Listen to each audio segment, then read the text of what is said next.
Perkenalkan, saya Rio Marojahan Naibaho dengan NIM 210306126, Program Studi Peternakan C, Fakultas Pertanian Universitas Sumatera Utara.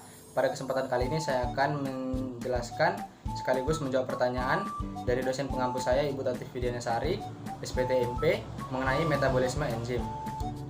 Selanjutnya kita masuk ke pertanyaan pertama, yaitu jelaskan struktur molekul dari enzim serta berikan contohnya. Enzim merupakan katalis yang dapat mengubah laju reaksi tanpa ikut bereaksi. Enzim bersifat khas atau spesifik kerjanya dan aktivitasnya dapat diatur.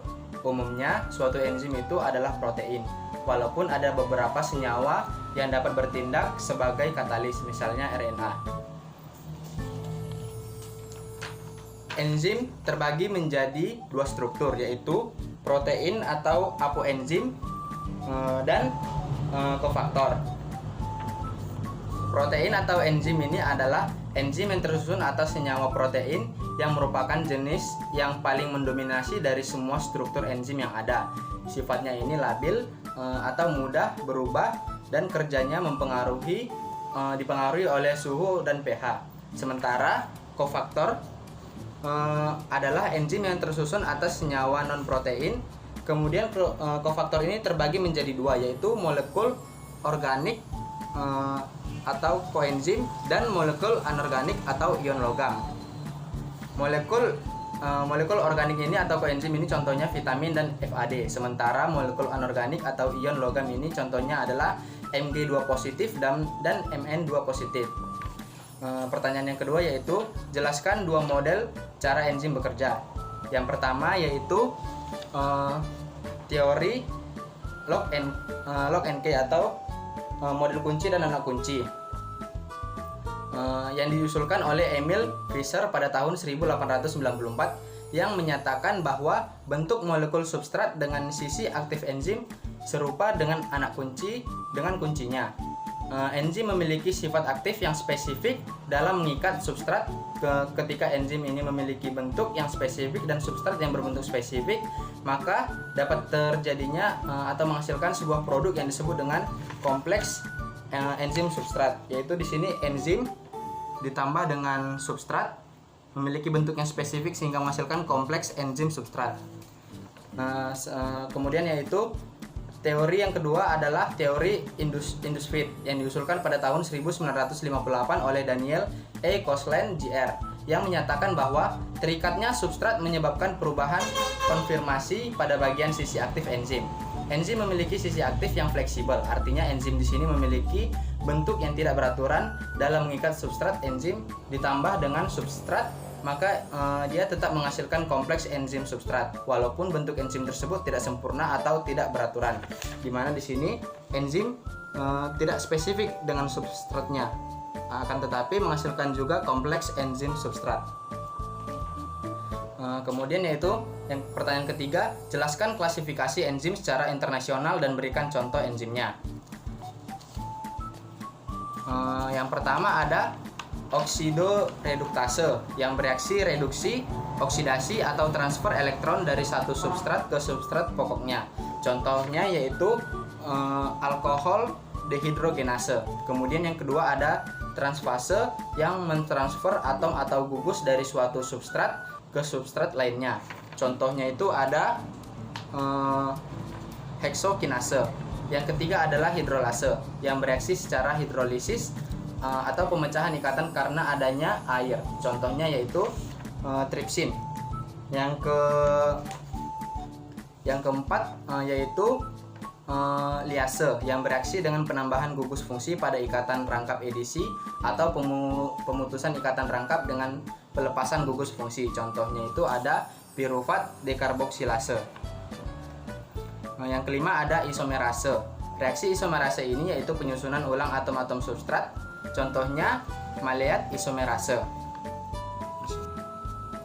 Kemudian yang keenam atau yang terakhir adalah ligase, yaitu pembentukan ikatan CC, CS, CO, dan CN diikuti dengan pemutusan isofosfat dari ATP. Contohnya itu pirufat karboksilase. Kemudian pertanyaan yang keempat yaitu jelaskan sifat-sifat dari enzim. Enzim yang pertama yaitu enzim sebagai katalisator. Enzim merupakan katalis yang dapat mengubah laju reaksi tanpa ikut bereaksi. Enzim bersifat khas atau spesifik kerjanya dan aktivitasnya dapat diatur. Tanpa kehadiran enzim, suatu reaksi itu sangat sukar terjadi. Sementara dengan kehadiran enzim, kecepatan reaksinya dapat meningkat sampai 10⁻⁷ kali lipat. Sebagai contohnya yaitu enzim katalase yang mengandung ion besi atau Fe mampu menguraikan 5 juta molekul hidrogen peroksida atau H2O2 per menitnya pada 0 derajat Celcius. H2O2 hanya dapat diuraikan oleh atom besi, tetapi atom besi akan memerlukan waktu 300 tahun untuk menguraikan sejumlah molekul H2O2 yang oleh satu molekul katalase yang mengandung satu atom besi diuraikan dalam 1 detik. Yang sifat yang kedua yaitu enzim itu suatu protein. Struktur dari suatu enzim tidak lain adalah protein karena aktivitas katalitiknya bergantung pada integritas strukturnya sebagai protein, walaupun ada beberapa senyawa yang dapat bertindak sebagai katalis, misalnya RNA. Yang sifat yang ketiga yaitu enzim itu khusus. Fungsi enzim itu tertentu. Tiap perubahan zat tertentu diperlukan suatu jenis enzim tertentu pula. Misalnya enzim katalase hanya digunakan untuk menguraikan H2O2. Amilase hanya untuk mengkatalisis amilum sebagai substratnya. Yang terakhir adalah enzim ada yang bisa bekerja bolak-balik. Beberapa enzim kerjanya dapat bolak-balik. Misalnya enzim lipase dapat bekerja untuk mengkatalisis molekul lemak menjadi komponen penyusunnya, yaitu asam lemak dan gliserol, atau sebaliknya menyusun lemak dari komponennya. Itu pada struktur ini. Kemudian pertanyaan yang kelima yaitu jelaskan secara singkat bagaimanakah proses katalisator dalam proses bekerja. Katalis bereaksi dengan cara menurunkan harga energi aktivitasnya dengan cara membentuk senyawa antara atau mengabsorpsi zat yang direaksikan. Dengan cara tersebut, katalis dapat meningkatkan laju reaksi tanpa mengalami perubahan kimia secara permanen. Untuk itu, katalis menempel pada bagian substrat tertentu dan akhirnya dapat menurunkan energi pengaktifan dari reaksi sehingga reaksi berlangsung dengan cepat. Di sini dapat kita lihat diagram cara kerja katalisator adalah dengan katalis menempel pada bagian tertentu, pada akhirnya dapat menurunkan energi pengaktifan dari reaksi sehingga reaksi berlangsung dengan cepat. Dapat dilihat diagram grafik yang biru ini. Yang ke atas ini merupakan enzim dan substrat tanpa menggunakan katalisator, sementara yang garis berwarna merah ini menggunakan katalisator sehingga produk yang dihasilkan menjadi lebih cepat, sehingga dapat ditarik kesimpulan bahwa reaksi tanpa menggunakan katalis memerlukan energi aktivasi yang tinggi, sementara reaksi dengan katalis memerlukan energi aktivasi yang lebih rendah. Kemudian pertanyaan yang keenam yaitu jelaskan faktor yang mempengaruhi kerja enzim dan berikan contohnya. Untuk yang pertama yaitu ada suhu, di mana kerja suatu enzim sangat dipengaruhi suhu lingkungannya. Setiap kenaikan suhu 10 derajat Celcius, kecepatan enzim akan menjadi 2 kali lipat sampai batas suhu tertentu. Enzim dan protein pada umumnya dinonaktifkan oleh suhu tertinggi. Kemudian ada pH, di mana semua enzim peka terhadap perubahan pH dan nonaktif pada lingkungan pH yang sangat rendah atau asam kuat dan pH tertinggi atau basa kuat. Contohnya adalah enzim pepsin memiliki pH optimum 2, sedangkan enzim tripsin memiliki pH optimum 8,5. Yang kemudian adalah konsentrasi enzim, substrat dan kofaktor.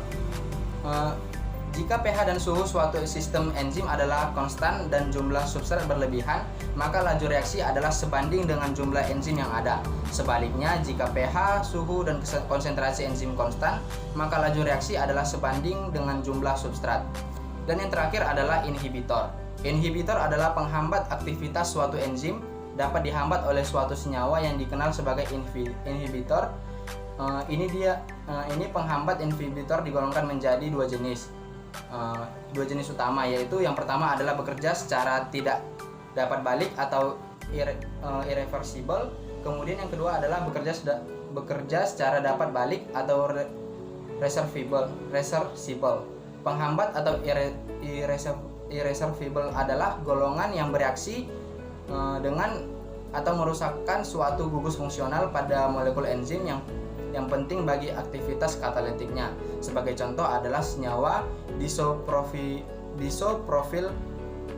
fluorofosfat atau DFP yang menghambat enzim asetil kolisinterase, yaitu enzim yang penting dalam transmisi impuls saraf. Kemudian penghambat yang reversible yang dapat balik adalah inhibitor dan yang reaksi kimianya berjalan dua arah atau dapat balik yang bersifat tidak stabil. Ketika inhibitor mengikat sisi aktif enzim, maka inhibitor ini dapat dipisahkan lagi dari ikatannya. Contohnya inhibitor reversible adalah ETA, di mana ETA ini merupakan senyawa inhibitor bagi enzim golongan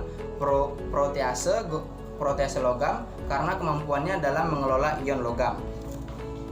Pertanyaan yang ketujuh atau yang terakhir yaitu jelaskan bagaimana mekanisme feedback inhibition dapat terjadi pada enzim. Dalam sistem biologis, kecepatan kerja enzim dapat dipengaruhi oleh kehadiran suatu molekul lain yang dapat berperan sebagai pemicu atau aktivator atau penghambat atau inhibitor. Keduanya biasanya disebut secara bersama-sama sebagai efektor. Pengontrolan model feedback inhibition di mana enzim yang bekerja pada tahap awal atau E1 akan dihambat kerjanya oleh produk akhir atau Z, memberikan keuntungan pada sel, yaitu organisme tersebut dapat mengatur suplai energi dan mencegah menumpuknya senyawa intermediate, yaitu atau di sini B, C, D sampai seterusnya. Selama proses metabolisme terjadi, pola umum pengontrolan jalur metabolisme biasanya terjadi ketika enzim pertama pada jalur metabolisme tersebut dihambat kerjanya oleh hasil akhir dari jalur metabolisme tersebut. Penghambatan ini biasanya dinamakan dengan feedback inhibition. Di sana sini merupakan mekanisme feedback inhibition. Dapat dilihat begini adalah prosesnya. Mungkin hanya sekian yang dapat saya sampaikan. Apabila ada kesalahan kata, saya ucapkan mohon maaf. Sekian dan terima kasih.